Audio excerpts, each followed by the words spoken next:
katika mwaka wake wa 67 wa kuzaliwa, na baada ya kulitumikia kanisa kama padre na baadaye kama askofu mkuu, akiwa ni balozi na mwakilishi wa Baba Mtakatifu katika nchi na sehemu mbalimbali ulimwenguni kwa muda usiopungua miaka 15, Mhashamu Askofu Mkuu Novatus Rwechungura Rugambwa amerudi kwa Mwenyezi Mungu na Baba yake, tukiwa bado tunampenda na kutaka kukaa naye.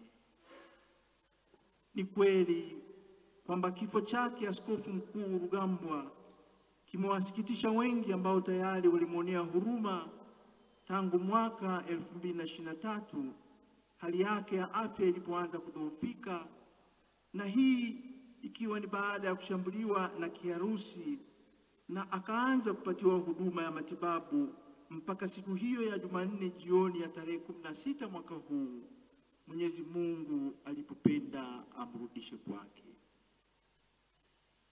Kwa dada mpendwa Maya Sinta, ndugu jamaa na marafiki wa familia, na kwa namna ya pekee ndugu yetu Abitus aliyemhudumia siku zake za mwisho, hali hii itakuwa imewatendea sana, tukikumbuka kuwa ni miezi 6 tu iliyopita walipomwaga mdogo wake na Askofu Mkuu Rugambwa, marehemu Profesa Sweetbart, ambaye wakati fulani alijitolea kumuuguza kaka yake alipokuwa New Zealand, na baadaye akajitolea tena kuwa naye alipopelekwa Roma mwaka jana.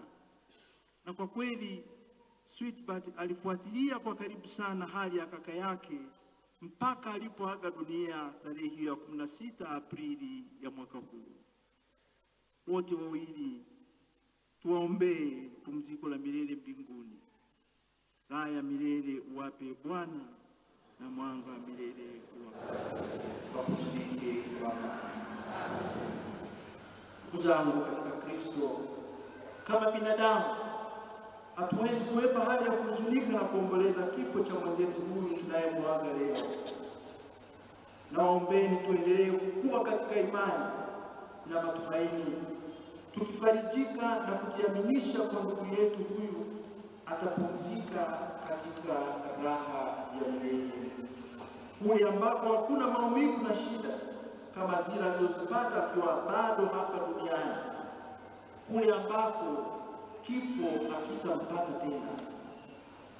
Tunakuwa na imani hii tukisukuma na kile tulichokiona katika maisha ya marehemu, ambaye twapenda tumuone na tumweke kati ya wale tuliowasikia wakitajwa kutoka katika somo la kwanza la kitabu cha Hekima ya Sulemani, yaani wale watu waliokuwa na roho za haki, ambao wamo mkononi mwa Mungu na wala maumivu hayatawagusa.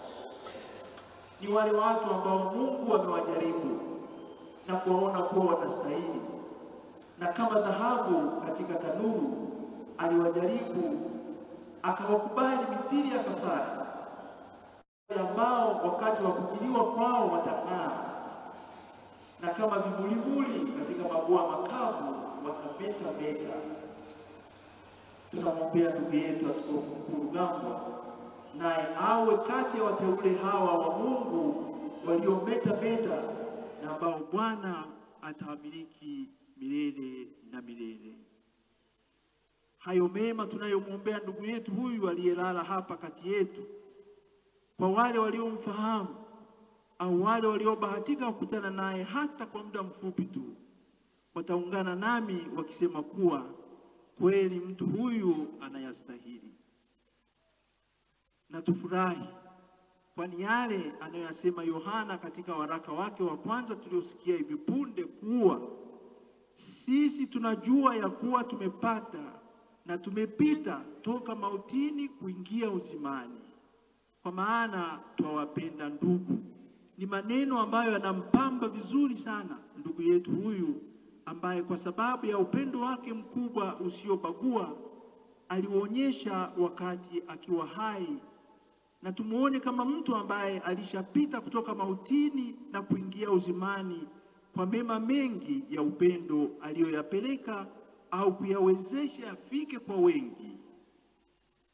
Askofu Mkuu Novatus hakuwa kama hao wabaya wanaosemwa kwenye somo hilo, yaani wale ambao hawapendi na hivyo wakakaa katika mauti, wale wanaowachukia ndugu zao na kwa namna hiyo wakawa wauaji. Yeye alikuwa kinyume na hao. Hakuwa muuaji, bali mtu aliyeleta maisha, furaha na matumaini kwa watu wengi waliokutana nao. Wanajimbo la Bukoba, tukianza na maaskofu, mapadre, waweko wakfu na waamini walei, mnayafahamu hayo na mnaifahamu furaha na matumaini aliyowaletea watu mbalimbali ndugu yetu huyu Askofu Mkuu Novatus kwa mema mengi aliyowatendea watu binafsi na jumuiya mbalimbali zilizomo hapa jimboni. Zimebaki alama nyingi ambazo kwazo na waomba tumkumbuke na kumwombea daima, ili Mwenyezi Mungu ampokee katika ufalme wake wa mbinguni kama anavyotaka yeye mwenyewe kwa wote waliofanya mapenzi yake. Sitaki kuyataja mengi aliyoyafanya na ninayoyafahamu mimi yaliyo hapa jimboni, na hivyo hivyo ninavyomfahamu kaka yangu huyu Novatus asingependa kusikia yanasemwa hayo aliyoyafanya, kwani hakuwa na tabia hiyo ya kujitangaza. Na ninajua kuwa aliyafanya hayo akisukumwa na upendo wa pekee aliokuwa nao, na mengine yametajwa katika utangulizi juu ya maisha yake. Moja tu ambalo napenda niliseme kuhusu hali na hili la upendo wake ni mchango wake mkubwa aliyoutoa wa kulifanya kanisa hili kuu la kijimbo la Mama Bikira Maria mwenye huruma lipendeze na kuwa hivi kama lilivyo. Nimefurahi na kufarijika sana kuona kwamba tutampeleka walikomtangulia kukaa Mwadhama Laureani Kardinali Rugambwa, ambaye wazazi wake walimpa jina hilo ili afuate nyayo zake, na Askofu Nestori Timanywa aliyemlea na kumpa daraja la upadre, na ni sehemu ambayo yeye mwenyewe alitamani iwe nzuri kama inavyoonekana sasa. Asanteni sana kwa uamuzi mlioufanya wa kupenda aletwe na azikwe hapa. Mkozile mno kandi mwakora mno. Upendo wake hapa Tanzania haukubaki katika jimbo la Bukoba tu, bali umeenea hata kwenye majimbo mengine nchini Tanzania na hata kwenye jamii yetu ya Tanzania kwa ujumla. Kwa hili la mwisho, inatosha kuyasoma yaliyokwisha andikwa kuhusiana na moyo wake wa huruma na upendo aliouelekeza kwa watoto maskini, na akawezesha kuwapata masista wa Maria ambao wako wanafanya utume kwa faida ya vijana wanaotoka katika familia maskini, wakiwezeshwa kitaaluma na kiufundi kwenye masomo hayo ya amali kwenye shule zao huko jimbo kuu la Dar es Salaam na jimbo kuu la Dodoma.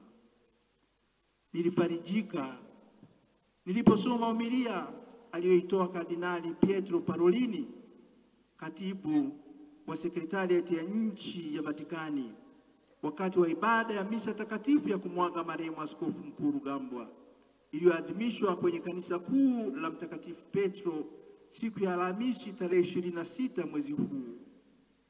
Pamoja na kuitaja hiyo fadhila ya upendo tuliyosisitiza hapo juu, Kardinali Parolini alimweleza Askofu Mkuu Rugambwa kama mtu aliyekuwa na imani thabiti, upendo wa kichungaji na busara vilivyompa nguvu na kumsaidia katika utumishi wake wa kidiplomasia na katika mahusiano aliyofanya na watu wa mataifa.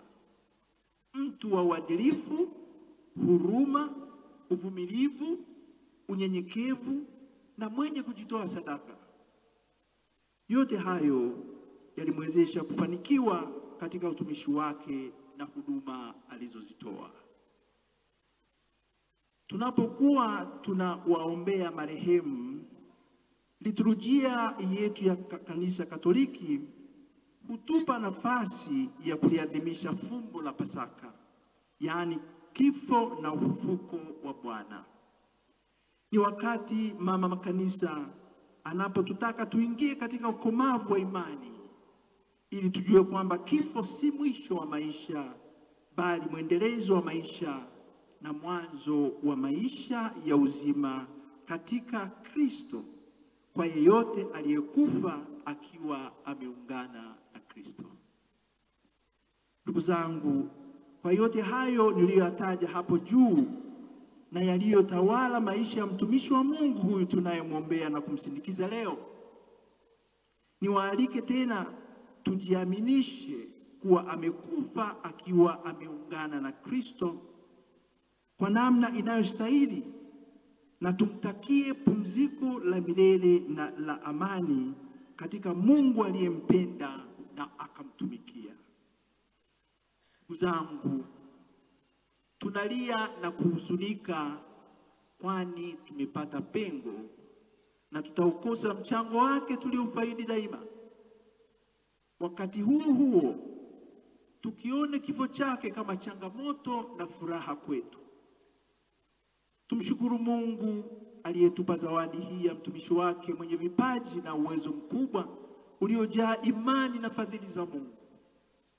Ni furaha kwetu, kwani Askofu Mkuu Rugambwa alikuwa ni zawadi kote alikohudumia, na kaonesha kuwa ni rahisi kuipata na kuleta furaha ya Mungu na utukufu wake, na tukaanza kuonja tukiwa bado hapa duniani.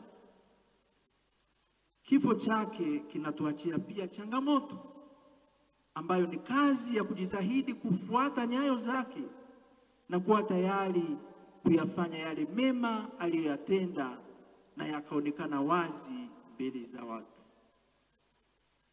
Mwisho, kifo cha ndugu yetu huyu aliyerudi kwa Muumba wake katika umri wa miaka 67 na sio 80 wala 90 au 100, kitukumbushe kuwa maisha yetu ya hapa duniani hupita haraka.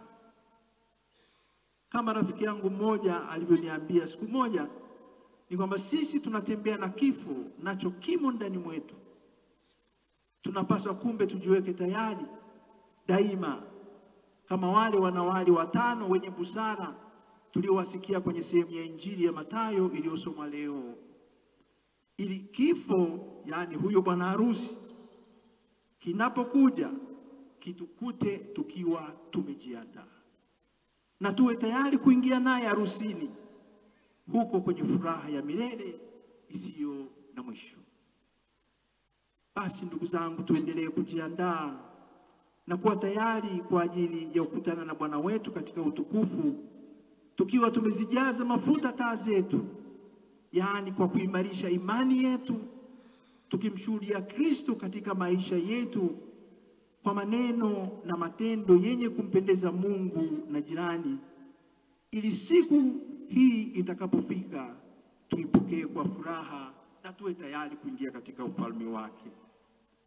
Tuendelee kumwombea Askofu Mkuu Rugambwa aliyeshuhudia imani yake kwa tabasamu hata alipokuwa kwenye mateso, na akajiaminisha kwa Mungu mpaka kufa. Tubaki tumeunganika naye na kifo kisitutenganishe. Mwisho kabisa, tuwaombe malaika wakuu Mikaeli, Gabrieli na Rafaeli, tunaadhimisha sikukuu yao leo, wawe naye na wamsindikize katika safari ya kwenda mbinguni. Bwana ametoa, Bwana ametwaa, jina la Bwana litukuzwe. Amina.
yetu.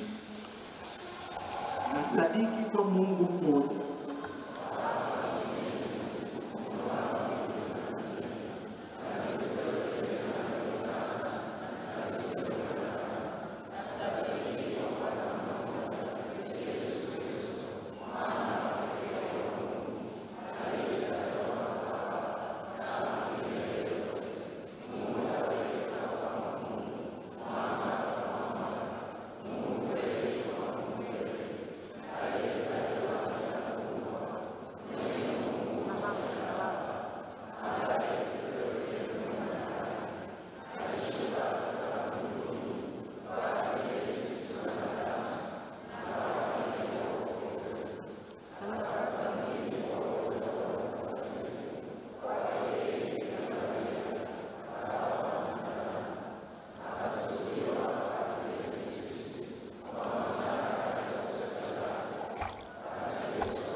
ndugu zangu, tumwendee Bwana wetu Yesu Kristo ambaye alikufa kwa ajili yetu na ambaye Mungu Baba alimfufua katika wafu, tukimwombea marehemu ndugu yetu Askofu Mkuu Novatus Rugambwa tunayemsindikiza katika safari yake ya mwisho hapa duniani ili aweze kujaliwa uzima wa milele mbinguni.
Bwana Yesu Kristo aliyefufuka katika wafu kwa utukufu, upo sasa pamoja nasi kundi lako. Uyapokee maombi yetu na umjalie baba yetu Askofu Mkuu Novatus Rugambwa uzima wa milele.